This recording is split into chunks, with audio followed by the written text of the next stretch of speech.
Bonjour, Martin Séguin pour Parlons Bois. Aujourd'hui, petite vidéo express, j'espère, sur la gestion de la poussière dans nos ateliers.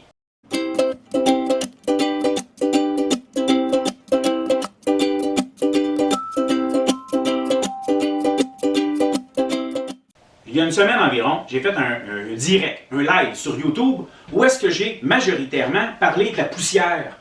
Par contre, c'était une vidéo de 2 heures et la section où je parlais vraiment de la poussière, peut-être 15-20 minutes. Ça faisait un peu long à aller chercher, ce qui fait que, sans faire exprès, j'ai effacé la vidéo. Ben oui, toi.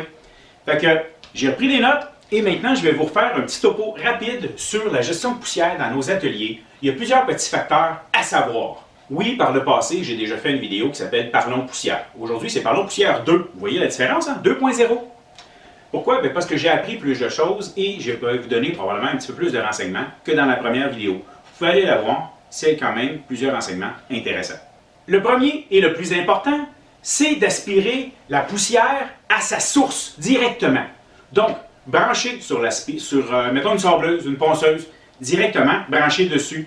Nos gros outils, directement, brancher dessus avec un dépoussiéreur. Donc, peu importe ce que vous faites, essayez d'aller chercher, même avec une toupie, on va aller chercher la poussière, les copeaux de bois, directement là où on les produit. La méthode la plus populaire, d'aspirer la poussière directement à la source, nonobstant un aspirateur pour certains outils. Mais pour nos gros outils, c'est le dépoussiéreur. Écoutez, il y en a de plusieurs marques, plusieurs capacités aussi, là, mais de plusieurs marques, plusieurs couleurs. Et honnêtement, c'est à peu près la seule chose qui les différencie les uns des autres. Peu importe la marque que vous allez acheter, là, c'est pas bien compliqué, hein? C'est un paquet de petites patentes de tôle, un moteur, des pales qui font circuler l'air et qui vont l'envoyer et le séparer, les cochonneries en bas et l'air qui s'expulse par le haut. OK? Donc, peu importe celui que vous allez voir sur le marché, il n'y en a pas vraiment des meilleures qualités que d'autres. Allez-y pour la capacité et le prix, la garantie, le service. Je pense que c'est des facteurs pas mal plus importants. Bon, vous vous demandez peut-être quelle capacité que ça vous prend. Oui, j'ai 1100 CFM. Ça a l'avantage que ça pourrait aspirer 2 outils à la fois. OK? Parce que le minimum recommandé pour un gros outil style au moins dégauchisseuse, planeur, raboteuse, c'est minimum 600 CFM. Il existe des petits appareils à peu près de 600, 800. Prônez plus le 800 que le 600. OK? Et ça devrait être suffisant. Ils sont des modèles comme ça, à 2 sacs, et ça va convenir. Et on parle à peu près de 250 $ environ la dernière fois que j'ai regardé pour un 800 CFM. Il existe des modèles à 1 sac. Oui, un seul sac. Et même, ils ont l'avantage qu'on peut les prendre et les accrocher au mur avec le sac qui pendouille en dessous. En fait, c'est leur seul avantage. Ils prennent moins de place. Il n'y a pas d'espace de plancher. Ils sont sur le mur. Ils ont un gros désavantage. C'est que la cochonnerie, la poussière, les copeaux, sont dans le même sac que là où l'air sort. Vous pouvez le vider que plus il se remplit, tout à l'envers, cette affaire-là, plus il se remplit, moins l'air peut sortir, moins sa capacité est bonne. C'est vraiment un modèle qu'un cyclone avec un séparateur de copeaux va avoir ses avantages. Le moteur, en fait, vous devez regarder une chose importante, s'il est sur le 120 ou le 240 volts. Ça peut avoir un impact pour votre système de branchement électrique dans l'atelier. Ceux qui ont des moteurs plus gros que 2 forces, 2 poches, en tout cas ceux qui sont gros, ben, c'est ceux qui sont sur le 240 volts. On parle ici d'Amérique du Nord. En Europe, pas compliqué, vous êtes toujours sur le 230. Pour les autres, ceux qui sont un peu plus petits, comme moi, c'est un 1100 CFM. CFM, c'est la mesure, cubic feet minute. Cubic feet minute. Bref, c'est la capacité d'air qui passe dedans. Là. Vous avez vos mesures un peu partout. Bref, ce moteur-là peut être soit sur le 120 ou sur le 240 volts. Là, ça devient vraiment un choix personnel là-dessus. OK? Il n'y a aucun avantage monétaire à aller sur le 240 volts. Le moteur n'usera pas moins vite et il ne consommera pas moins d'électricité. OK? Un moteur qui a la capacité de faire et 120 et 240 va consommer exactement le même nombre de watts. C'est le nombre d'ampères qui va varier et on est facturé sur le nombre de watts. Donc, à vous de voir lequel qui vous convient le mieux. Le seul avantage d'aller sur un 240 volts, comme je mentionne, il va prendre moins d'ampères. Donc, votre panneau électrique fonctionne en ampères. Ce qui fait que vous pourriez avoir plusieurs choses de brancher en même temps si vous êtes sur le 240 volts parce qu'il va consommer moins d'ampères du même coup. Sur le 120, bien, ça a cet impact-là. Bon, nonobstant, j'arrête ça là, les comparaisons, 120-240. Mais n'oubliez pas, par contre, s'il est très gros et de grande puissance, c'est sûr qu'il va avoir un moteur de 240 volts et votre circuit électrique devra suivre. Au niveau des sacs, je mets un sac à poubelle à l'intérieur de mon sac de dépoussiéreur. Je suis juste pas sûr que le sac à poubelle est assez solide pour lui tout seul. Fait que je le mets à l'intérieur de l'autre. Parce que ça revient quand même assez cher si on prend des sacs de dépoussiéreur pour mettre ses copeaux puis qu'on s'en débarrasse après. C'est un sac qui coûte assez cher, en tout cas plus cher qu'un sac à poubelle. Fait que ce qui fait que je préfère utiliser cette méthode-là. Puis lorsque je le vide, j'ai simplement enlevé le sac de l'intérieur de l'autre, j'en remets un autre et je recommence. Et oui, ne vous inquiétez pas, c'est pas vous qui êtes malhabile. Quand vous changez le sac, ça va pas bien, c'est pas facile. Ça me prend toujours quelques minutes, j'ai 3 attaches. On m'a donné un truc de peut-être faire tenir avec des aimants de terre rares, en anglais, rare earth magnet, quelque chose de même. Livre en ça. Et vous pourriez faire tenir votre sac en place le temps que vous fixez le tout. Bon. Pour ce qui est du haut, je vous invite à regarder la filtration en nombre de microns. Le sac que j'avais précédemment était un simple sac de toile de 0,5 microns. Ce qui est trop, en fait. C'est une poussière qui est dans l'air, qui est nuisible. En fait, c'est ça tout le but de ramasser la poussière. OK, oui, c'est sûr qu'on ne peut pas se ramasser avec un gros tas de poussière ou de copeaux dans l'atelier et ça ne fait pas propre, mais on veut surtout filtrer l'air qu'on respire. OK, c'est ça la base. Donc, le 0,5 micron, je ne le trouvais pas assez. J'ai acheté celui-ci qui est à 0,1 micron, qui me convient. Il existe également ce qu'on appelle en anglais des canisters, des gros filtres qu'on installe dessus puis qu'on peut même tourner pour le faire nettoyer. 200-300 $ environ. Ce qui me bloque à l'acheter, ce n'est pas une question de prix, c'est le fait que j'accote ici et ça impliquerait que je dois redisposer le tout pour être capable d'installer ça. Mais la filtration serait meilleure, du moins à ce que j'en lis, et ça me permettrait de ne pas avoir de sac en fait, et d'utiliser cette méthode-là. Pour le moment, je tape dessus, ça fait un peu de poussière, je vais respirer ailleurs. Et en fait, je nettoie surtout le sac du bas. Notez que ces sacs-là, ce n'est pas quelque chose qui use et qu'on doit changer à un certain moment. Okay? On va le changer s'il est percé. Sinon, ce n'est pas nécessaire. Ce que vous devez faire, par contre, lavez-le, nettoyez-le, passez l'aspirateur dedans. Et mon ancien sac, en fait, lui, je ne l'ai pas encore fait, puis je ne sais pas si je vais le faire, mais ça se met dans le lave-linge, tout simplement, à délicat. Non, ben, j'exagère. Et vous pouvez simplement le laver. Enlevez le plus gros de la poussière avant, si vous voulez être sûr de rester en couple. Pour ce qui est des copeaux dans le bas, comment s'en débarrasser? Ben oui, vous pouvez le mettre au vidange. Mais c'est peut-être la moins bonne des utilisations qu'on peut en faire. Certaines personnes vont l'étendre dans le bac à fleurs. Sauf qu'il faut que tu en ailles en maudit des fleurs à un moment donné, OK? Ça peut se composter. Vous pourriez le mettre au compost. Moi, j'y donne une deuxième vie avant. En premier, j'ai donné à mon voisin qui a un cheval. Par contre, il faut faire attention. Le noyer noir, c'est pas quelque chose qu'un cheval va apprécier. Sinon, je le donne à une autre voisine. J'ai simplement mis une annonce sur Marketplace de Facebook. Et je me suis fait contacter par plusieurs personnes où est-ce que j'offrais tout simplement mes sacs de copeaux. Ceux qui ont des poulaillers, c'est pas mal à la mode cette année, adorent ça. Au niveau de la tuyauterie, par défaut, les dépoussiéreurs viennent toujours avec un tuyau flexible de 10 pieds. N'allez pas plus long que ça. Le côté flexible réduit un peu la capacité d'aspiration du dépoussiéreur. Donc, on ne fait pas tout son circuit en tuyau flexible. On y va plutôt avec un système de tuyau plus lisse. J'ai fait ici en métal avec du tuyau simplement, des conduits d'aération. C'est aussi simple que ça. Dans le 4 pouces, si je ne me trompe pas, ouais, et ça convient très bien.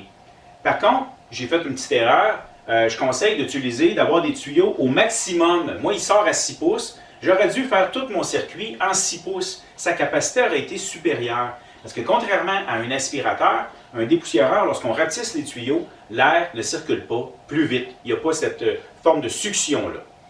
Donc, ici, je me suis fait mon petit système, mes tuyaux pour séparer. J'ai mes trappes qui me permettent de choisir si je vais au tour à bois ou à l'outil, au flexible.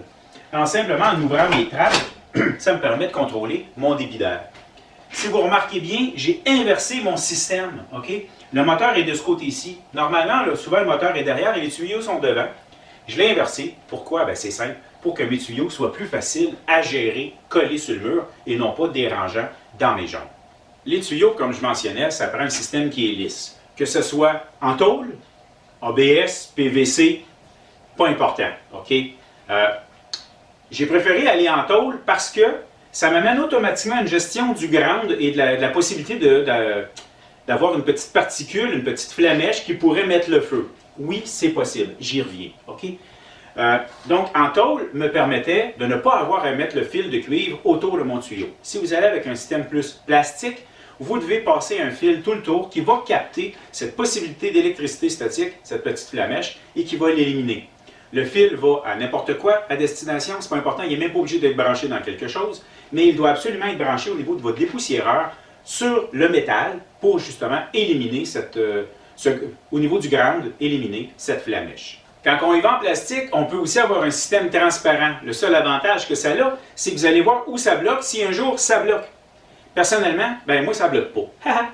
Donc, ça serait le seul avantage d'aller en transparent. Personnellement, comme je l'ai mentionné, je préférais en métal. Je faisais une job d'une pierre deux coups. C'était beaucoup plus simple.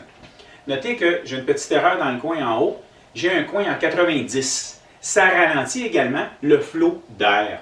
Je serais mieux d'avoir deux coudes en 45 pour cumuler à 90. L'air circulerait plus facilement. Mais peu importe le système que vous allez choisir, ce qui est important, c'est de gérer la direction de son air. On le sait, l'air va toujours s'en aller vers le dépoussiéreur. Donc, les tuyaux, lorsqu'on les installe, on s'arrange justement pour pas que ça bloque. Assurez-vous que le tuyau d'où l'air vient va rentrer à l'intérieur du tuyau d'où l'air s'en va. Comme ça, le copeau va passer sans accrocher.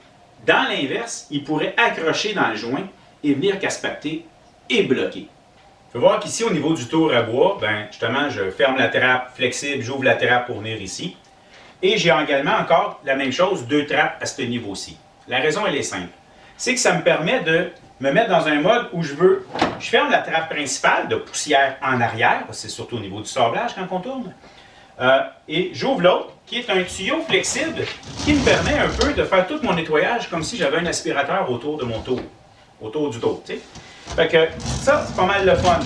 Mais ensuite, je peux fermer simplement celle-là et ouvrir l'autre. Et là, j'ai une captation maximale de la poussière de tournage. J'ai mentionné tantôt qu'il y avait une possibilité de feu, de danger. C'est une possibilité, surtout à la grosseur des dépoussiéreurs qu'on a, c'est une possibilité théorique. Mes petites recherches m'indiquent que c'est à peu près jamais arrivé au niveau du particulier ou de la petite ébénisterie. Ça serait quelque chose qui se serait produit, je pense, quelquefois, peut-être même moins, dans de la grosse industrie, c'est possible que ça mette le feu.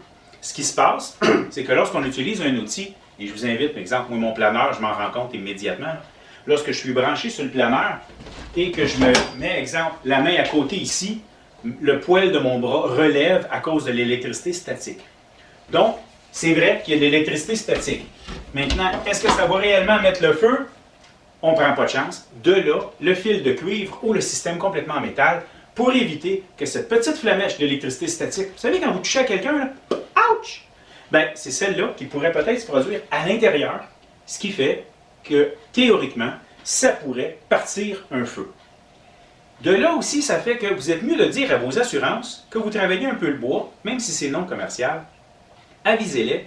Et une des premières questions que normalement ils devraient vous poser, c'est « Avez-vous un dépoussiéreur? » Ça doit être noté. Parce que si vous en avez un, et vous ne le dites pas, puis que vous passez au feu, même pour une autre raison, ça pourrait être possible que vos assurances vous disent « Hey, tu nous as menti, on ne paye pas. » Ouais, mais le feu a été... On s'en fout, tu nous as menti, on ne paye pas. Donc, à vous de voir. Personnellement, mes assurances, ils savent. Au niveau des dangers d'explosion, il y en a une autre catégorie également. C'est lorsque l'air est rempli énormément de poussière. Souvenez-vous, si vous avez déjà regardé ma vidéo sur comment je fais mon ménage du printemps, là, avec le souffleur à feuilles, j'ai énormément de poussière dans l'air. J'avoue, je fais attention, mes portes sont ouvertes, mais il y a un danger. La poussière dans l'air, s'il y aurait une petite flamèche quelconque, disons que ce n'est pas le temps qu'on ait un ami qui rentre dans la place et qui s'allume une cigarette, là, ça pourrait faire tout exploser. Oui, oui! La poussière va tout... Ça va exploser. Une simple flamèche va faire le tout. Si vous doutez de ce que je viens de dire, souvenez-vous, prenez un paquet de poussière et lancez-la dans un feu déjà allumé. Et il y a des fortes chances que ça brûle, que ça se consume avant même d'arriver au feu. Ça va faire une bonne shot d'explosion. Donc faites attention, si dans votre environnement il y a beaucoup de poussière dans l'air, il y a un danger. Je parlais tantôt que l'idéal, c'est de capter l'aspiration, la poussière directement à la source. C'est effectivement très important. Si vous n'avez pas encore cette possibilité-là, procurez-vous un bon masque. Moi, c'est un masque que je peux changer les cartouches ou même juste les nettoyer avec l'air. Ça fait déjà un gros changement. J'avoue aussi que je m'en sers également lorsque je fais mes teintures et vernis au HVLP. Ça fait tellement peu de vapeur que ça, c'est suffisant pour me permettre de bien respirer. Mais notez une chose, c'est bien beau quand vous faites la poussière de le porter. Mais lorsque vous avez terminé, ben, si vous l'enlevez tout de suite, la poussière est dans l'air. Et ça cause un problème. Donc, une des choses aussi que je vous suggère d'ajouter, c'est un filtreur à particules. Ce que j'ai en plein centre, en plein milieu de mon atelier. En passant, ce n'est pas l'endroit parfait. OK? Moi, ce que j'aime bien, dans le centre, ce n'est pas l'endroit parfait. La raison, elle est simple. Ce qu'on veut, c'est provoquer un mouvement de circulation de notre air. Donc, s'il y a un endroit que je vous suggère de le mettre, c'est sur le côté. OK? Et automatiquement, ça devrait faire tourner votre air. Moi, je ne pouvais pas parce qu'il est arrêté dans la fenêtre. OK? Donc, je l'ai placé, mais j'ai dévié mon air, ce qui fait que je provoque une circulation de mon air. Et je peux vous dire une chose, on se dit, ah, ben, la gravité fait que la poussière elle descend. OK? Mais je peux vous dire que quand que je nettoie mon filtre, il est plein de poussière. Donc, ça monte aussi. C'est bon de bien la capter. Ce que j'aime d'un système acheté comme celui-là, parce que vous pouvez vous en fabriquer vous-même, en passant un ventilateur de salle de bain, ça ne tire pas assez. Vous pourriez prendre un système cage d'écureuil qui est une ventilation beaucoup supérieure avec des filtres, ça serait bon. Mais ce que j'aime pas de ces systèmes-là, faits maison, c'est plutôt l'inverse. Ce que j'adore de mon système, c'est que j'ai une télécommande et je peux le partir. Et ce que j'aime, c'est de le partir pour un certain temps. Il peut marcher pour 2, 4 ou 6 heures. Et en fait, à chaque fois que je le pars, je mets toujours un délai. Parce qu'à un moment donné, c'est tellement peu bruyant que je l'oublie. Puis je pourrais partir et aller me coucher. Puis je ne veux pas qu'il te passe toute la nuit dessus. Donc, mettre un certain temps, pour moi, c'est avantageux. Pour ceux qui ont vu ma vidéo en direct, je vais essayer de vous faire un petit rappel de cette vidéo en direct. Je vous ai montré le nouveau Grip Info qu'on s'est acheté. Mais on s'en fout, on est dans Parlons poussière. OK? Vous pouvez aussi utiliser un système, si vous ne pouvez pas, ou si plutôt vous n'avez pas encore de dépoussiéreur, vous pouvez utiliser des aspirateurs d'atelier. Shop-vac, comme on dit des fois. C'est bon, ça fonctionne, mais il y a des désavantages. Bon, il y a un avantage, ça coûte moins cher. Du moins, c'est ce qu'on pense. Un des désavantages, c'est que justement, la capacité, la grosseur est moindre. Donc, on doit le vider plus souvent. Et je peux vous dire que moi, j'avais un gros 10 gallons et je me suis tanné très vite lorsque j'ai commencé à utiliser ça sur un planeur. En 10 minutes, c'était plein. J'aime pas ça. Je m'étais fait également un système avec un cyclone sur une poubelle, parce que vous pouvez acheter des cyclones. Les cyclones ont un gros avantage, c'est-à-dire que, vu qu'ils séparent les copeaux, premièrement, dans une première poubelle avant de se rendre à destination de votre aspirateur, ben, ça fait que votre aspirateur, le bac, se remplit moins vite. On peut plus facilement vider entre les deux. De plus, vu qu'il se remplit et qu'il se salit moins vite, sa capacité d'aspiration va rester la même plus longtemps. Tandis que lorsqu'il se remplit, on a l'impression qu'il va aspirer moins. J'ai ici sur mon aspirateur Festool, justement parce que les sacs, c'est dispendieux, j'ai un séparateur, ici un cyclone, qui met ça dans un petit bac, et lorsque je vois que mon bac est plein, parce que c'est pas mal de fun qu'il soit transparent, je fais simplement le vider dans la poubelle. Donc, ça me sauve du trouble, et surtout, ça me sauve de l'argent parce que je ne remplis plus mon sac. Les systèmes Festool sont très efficaces. Ce sont des aspirateurs, un, moins bruyants, et deux, avec une capacité de filtration HEPA, c'est-à-dire qui va permettre de sabler des choses avec de l'amiante, ou encore de la peinture au plomb. C'est pas mal de fun. C'est dispendieux. Un autre gros avantage que ça a, c'est que je peux brancher mon outil directement dessus. Donc, par défaut, quand je pars l'outil, l'aspirateur décolle. Très maniable. J'ai fait une vidéo juste sur cet aspirateur-là et une autre sur le cyclone au-dessus. Je vous invite à le regarder, mais je vous le dis, ce que vous regardez là, ça vaut 1500 $ ici au Québec. Dans la même catégorie que le Festool, il y a, si je ne me trompe pas, Mirka ou Fein qui font des aspirateurs dans la même catégorie, c'est-à-dire de très bonne filtration, on peut brancher l'appareil et tout, et peu bruyant. Et si je ne me trompe pas, c'est des aspirateurs à 500-600 $. Ça peut valoir la peine si on ne veut pas aller du côté Festool. Vous pouvez également avoir un aspirateur moins dispendieux. En passant, je ne veux pas vanter une marque, mais Rigid, qui par hasard ont la même couleur, j'ai aucune affiliation avec Home Depot. Rigid, ce qui est bien avec un Rigid, c'est qu'il est garanti à vie. Il faut penser à l'enregistrer. Mais quand on prend des aspirateurs d'atelier classiques, leur gros défaut, en plus d'avoir souvent une capacité réduite, c'est qu'ils sont très bruyants, contrairement à un dépoussiéreur qui est moins bruyant. Donc, vous pourriez utiliser simplement comme j'ai ici pour ma scie à ruban. Par contre, la capacité n'est pas assez pour la scie à ruban. Lorsque je me mets à travailler un petit peu plus qu'une planche, là, ben, je roule ma scie à ruban vers mon dépoussiéreur pour utiliser la vraie sortie 4 pouces parce que sinon, ça bloque à l'intérieur. La shop vac ne réussit pas à tirer assez. J'en ai également une petite pour ma perceuse à colonne. Quand je perce, j'aime bien nettoyer tout autour. Elle est vraiment petite. Elle aspire assez, mais c'est juste 1 gallon. C'est vraiment l'enfer. Je pense que je la vide toutes les semaines. Donc, on peut se travailler avec un aspirateur d'atelier en connaissant ces désavantages-là. Mais si vous voulez investir pour le futur et avoir une capacité supérieure, ou disons plutôt un agrément de travail supérieur, un dépoussiéreur, un vrai, ça vaut la peine. Et voilà, c'était ma petite vidéo express, qui n'était pas si express que ça. Il y avait trop de stock à dire, je m'en excuse. Donc, j'ai fait le tour sur la gestion de la poussière dans votre atelier. J'espère que vous avez apprécié. Merci. Je vous invite à vous abonner à ma chaîne en cliquant sur le bouton s'abonner dans le bas de l'écran. Prenez le soin de mettre le petit paramètre qui va vous envoyer une alerte lorsque je sors une nouvelle vidéo. Vous pouvez également me suivre sur ma page Facebook ou ma page Instagram. C'est facile, ça s'appelle Parlons Bois. Et si ça vous intéresse d'avoir une petite formation privée, juste à me contacter, on va s'arranger. Merci.